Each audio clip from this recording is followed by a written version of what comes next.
The real issue resolved by the termination of the Civil War was the supremacy of the federal government. The manner through which decisions were made to expand the dominance of the national government relate directly to the development of the civil rights movement and to the constitutional question of equality under the law. In a series of acts passed by a Congress which was led by Republican abolitionists, the origins of civil rights as a basic concept in American history began to emerge.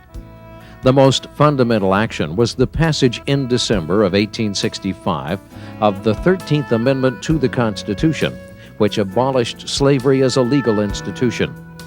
This was followed by the 14th Amendment in 1868, which provided civil rights to all former slaves. The 15th Amendment, ratified in 1870, declared that the right to vote was not to be denied on account of race, color, or previous condition of servitude. Lincoln's proposal for Reconstruction was twofold: the desire to restore the Southern states to the Union with all possible speed, and allowing loyal Southern governments to proceed with a minimum of federal intervention in their own internal affairs. For radical Republicans in Congress, this plan was both too conservative and too generous.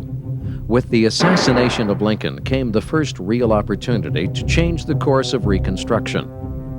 With the succession of Vice President Andrew Johnson to the presidency, the radical Republicans were convinced that a new climate of opinion would prevail in the White House. This was not to be.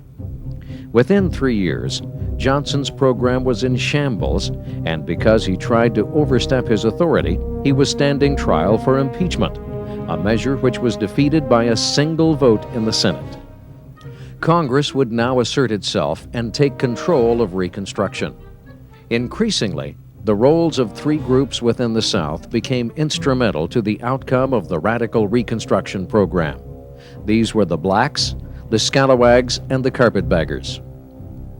Of the more important statements which can be made about the role of blacks in Reconstruction, one stands out. Although many were elected to public office in Southern radical governments, none were in a position of control.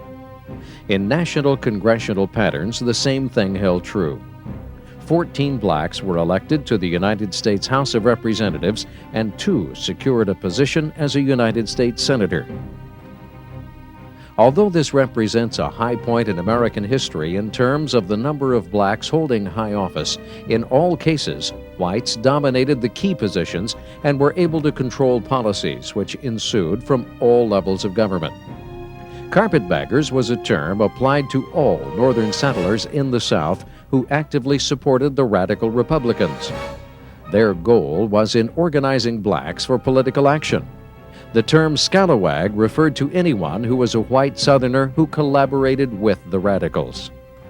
Each of the 11 states of the former Confederacy during all or part of the decade between 1867 and 1877 fell under the control of the radical Republicans.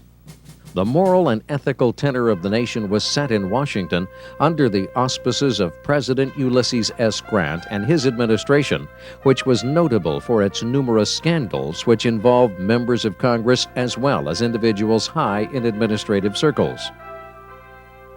In 1876, the Democrats fought their last great battle of Reconstruction with the radical Republicans. 8 of the Southern states had already fallen to the Democrats, but 3 of them were still under the control of a coalition of carpetbaggers, scalawags, and blacks. The presidential election of 1876 pitted the Republican governor of Ohio, Rutherford B. Hayes, against the Democratic governor of New York, Samuel J. Tilden. When the popular votes were counted, Tilden had almost 300,000 more votes than Hayes, but Tilden was still 1 electoral vote shy of the 185 needed to claim victory. Hayes' election depended upon contested electoral votes in Louisiana, South Carolina, and Florida. If all the disputed electoral votes went to Hayes, he would win. A single one would elect Tilden. Months of uncertainty followed. In January of 1877, Congress set up an electoral commission to settle the dispute. Voting along party lines, the Republican majority voted in favor of all electoral votes going to Hayes. In March, Hayes became our nation's 19th president without winning a majority of the popular vote. Within months, he ordered the removal of the remaining federal troops in the South and sanctioned political control by the Democrats in the 3 disputed states. Reconstruction was officially over. Another important event to occur in 1876 was the Battle of Little Bighorn. It was the most famous battle of all the wars fought between the United States and the Indians over the previous decades. It was in southern Montana that charismatic General George Armstrong Custer led his army against a coalition of Sioux tribes under the leadership of Sitting Bull and Crazy Horse.